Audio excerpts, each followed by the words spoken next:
அனைவருக்கும் வணக்கம். இந்த பதிவில் நம்ம எதை பற்றி பார்க்க போகிறோன்னு தெரிஞ்சுக்கிறதுக்கு முன்னாடி மறக்காமல் நம்ம சேனலை சப்ஸ்கிரைப் பண்ணிக்கோங்க. பக்கத்தில் இருக்கிற பெல் பட்டனையும் கிளிக் பண்ணிவிட்டு ஆளுங்கிற ஆப்ஷன் கொடுத்துட்டிங்கன்னா நான் போடுற வீடியோக்கள் எல்லாமே மிஸ் ஆகாமல் நோட்டிஃபிகேஷனில் வந்துடும். இந்த பதிவு மிக மிக முக்கியமான பதிவு, அனைவரும் தெரிந்து கொள்ள வேண்டிய ஒரு அவசிய பதிவு அப்படின்னே சொல்லலாங்க.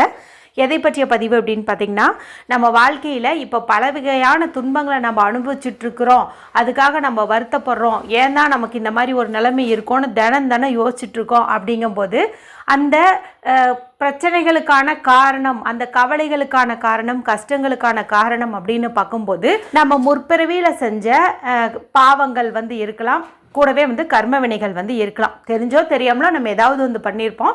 அதனுடைய விளைவாக தான் நம்ம இந்த ஜென்மத்தில் கஷ்டப்பட்டுட்டு இருக்கிறோம். சரி, அந்த கஷ்டங்கள் நிலையாக நம்மக்கிட்டே தங்கிடுமா, நம்ம வாழ்க்கை இதே மாதிரியே தான் கஷ்டமாக தான் இருக்குமா அப்படின்னு பார்த்திங்கன்னா அந்த மாதிரிலாம் கிடையாது. அந்த கர்ம வினைகள், கஷ்டங்கள், பாவங்கள் இதெல்லாம் நீங்குவதற்குன்னு ஒரு நாள் இருக்குது. அந்த நாளை நம்ம சரியாக பயன்படுத்திக்கிட்டால் அது எல்லாமே நம்ம விட்டு விலகும் அப்படின்னே சொல்லலாம். அந்த மாதிரி ஒரு நாள் அப்படின்னு பார்க்கும்போது நாளை வரை இருக்கக்கூடிய ரத சப்தமி நாளை சொல்லலாம்.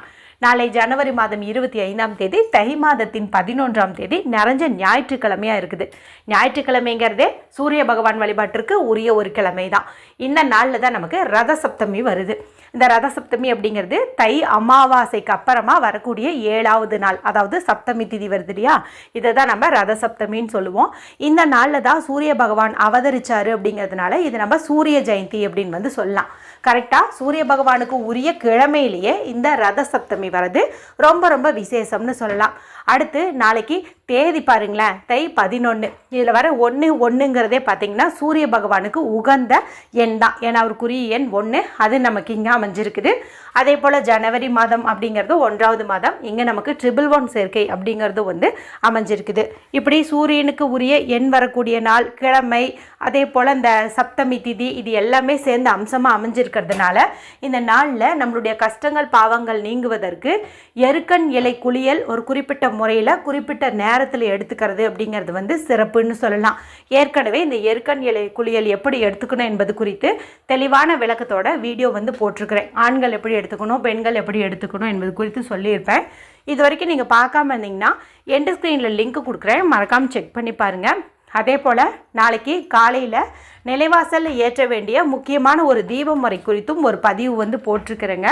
இதன் மூலமாக நமக்கு அரசு வேலை கிடைக்கும். அதே போல் குடும்பத்தில் அமைதி, நிம்மதி, மகிழ்ச்சி எல்லாமே உண்டாகும். செல்வ வளத்துக்கு எந்த ஒரு குறைவும் ஏற்படாது அப்படின்னே சொல்லலாம்.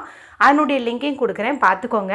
இப்போ நம்ம பார்க்க போகிறது பார்த்திங்கன்னா, எருக்கன் இலை கிடைக்காதவங்க எந்த மாதிரி குளியல் எடுத்துக்கிட்டால் அவங்களுடைய பாவங்கள் போகும் என்பது பற்றி தான். ஏன்னா இந்த எருக்கன் இலை கிராம சைடு எல்லாமே ஓரளவுக்கு கிடச்சிரும். இந்த செடியவே பார்க்க முடியாத சில ஊர்கள் எல்லாம் இருக்குது. இப்போ நம்மளுடைய சகோதர சகோதரிகள் நிறைய பேர் வெளிநாட்டில் இருப்பீங்க, அவங்க போய் இந்த எருக்கன் இலையில தேடி கண்டுபிடிச்சிட்டு இருக்க முடியாது இல்லையா. அதனால் எருக்கன் இலை கிடைக்காதவங்க எந்த மாதிரி பரிகாரம் செய்யணும் என்பது குறித்து தான் நம்ம இப்போது பார்க்க போகிறோம். இந்த ஒரு பரிகாரத்தை ஆண்கள் பெண்கள் யார் வேணுமானாலும் செய்யலாம். பெண்கள் பீரியட்ஸ் டைம்லேயும் செய்யலாம், பிறப்பிறப்பு தீட்டு இருந்தாலும் செய்யலாம். அசைவம் நைட்டு சாப்பிட்டுட்டீங்க காலையில் இது செய்யலாமான்னு கேட்டாலும் தாராளமாக செய்யலாம். எந்த மதத்தை சார்ந்தவங்களாக இருந்தாலும் தாராளமாக செய்யலாம். செய்யக்கூடிய அந்த நேரம் நமக்கு ரொம்ப ரொம்ப முக்கியம். நாளைக்கு நமக்கு ஞாயிற்றுக்கிழமை நாளாக இருக்கிறதுனால எல்லாருமே இன்னும் கொஞ்சம் நேரம் தூங்கலாம் அப்படிங்கிற மாதிரி ஒரு எண்ணம் ஓடும். ஆனால் நாளை ஒரு ஞாயிறு மட்டும் நீங்கள் அந்த மாதிரி நினைக்காம சிரமம் பார்க்காம இந்த ஒரு குளியலை காலையிலேயே எடுத்துக்கோங்க. ஏன்னா காலை பொழுது தான் சூரியனுக்கு உகந்தது. அதுவும் நாளை காலையில் 6 to 7 இருக்குது இல்லையா, இது சூரிய உரை.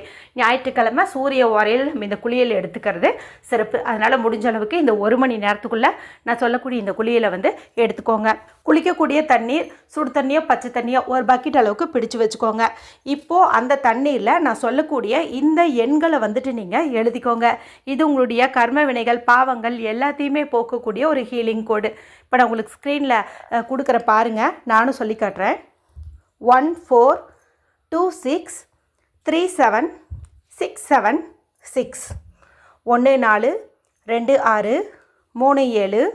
14263767 இந்த நம்பரை நீங்கள் தண்ணீரில் விரலை பயன்படுத்தி எழுதுங்க.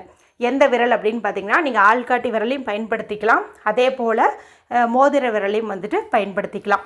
இந்த தண்ணீரை பயன்படுத்தி நீங்கள் தலைக்கு குளிச்சுக்கிறது அப்படிங்கிறது வந்து நல்லது.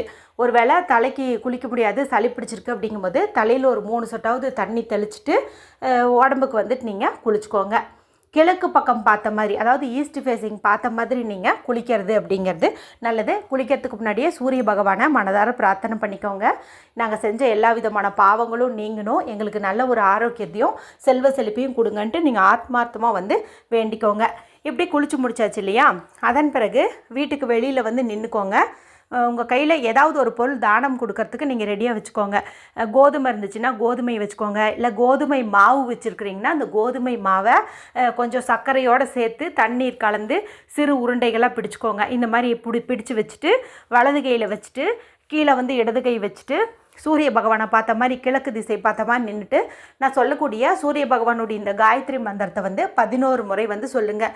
ஏன்னா மந்திரங்களில் சிறந்தது காயத்ரி மந்திரம் அப்படின்னு வந்து சொல்லுவாங்க. அதுவும் ஞாயிற்றுக்கிழமை நாளில் இந்த சூரிய காயத்ரி நம்ம சொல்கிறது ரொம்ப சிறப்பு. சரி, அந்த மந்திரம் உங்களுக்கு ஸ்க்ரீனில் தெரியும், நானும் சொல்லி காட்டுறேன். ஓம் அஸ்வத்வஜாய வித்மஹே பாசஹஸ்தாய தீமஹி தன்னோ சூரிய பிரசோதயாத். ஓம் அஸ்வத்வஜாய வித்மஹே பாசஹஸ்தாய தீமஹி தன்னோ சூரிய பிரசோதயாத். ரொம்ப ரொம்ப எளிமையாக இருக்கு இல்லையா? இதை ஒரு 11 முறை வந்துட்டு நீங்கள் சொல்லுங்கள். சொல்லி முடித்த பிறகு உங்கள் கையாலவே நீங்கள் அந்த முழு கோதுமையாக இருந்தாலும் சரி, இல்லை கோதுமை மாவு உருண்டைகளாக இருந்தாலும் சரி, அதை நீங்கள் வீட்டுக்கு வெளியில் ஏதாவது மரம் செடி கொடி இருக்குது அல்லது கோவில் இருக்குது அங்கே மரம் இருக்குதுங்கும்போது அதுக்கு அடியில் வந்து போட்டு விட்டுருங்க. இப்படி நீங்கள் இந்த நாளில் உங்கள் கையால் செய்யக்கூடிய இந்த தானத்துக்கு அதிகப்படியான பலன் வந்து கிடைக்கும். ஒட்டுமொத்த கஷ்டங்களையும் பாவங்களையும் இந்த ஒரே பரிகாரமே வந்துட்டு நீக்கிடும் அப்படின்னே வந்து சொல்லலாம். இதன் பிறகு உங்களுடைய வாழ்க்கையில் இனி எப்போதுமே ராஜயோகம் ஏற்படும் அப்படின்னு சொல்லலாம். இதெல்லாம் பார்த்திங்கன்னா நமக்கு வருஷத்துக்கு ஒரு முறை மட்டுமே கிடைக்கக்கூடிய நாள். அது இத்தனை அற்புதமான சேர்க்கையோடு அமைஞ்சிருக்கிறதுனால யாருமே மிஸ் பண்ணாமல் பயன்படுத்திக்கோங்க. வீடியோ பிடிச்சிருந்தால் மற்றவங்களோடையும் ஷேர் பண்ணுங்கள், லைக் பண்ணுங்கள். மற்றும் ஒரு பயனுள்ள பதிவில் உங்களை சந்திக்கிறேன். நன்றி, வணக்கம்.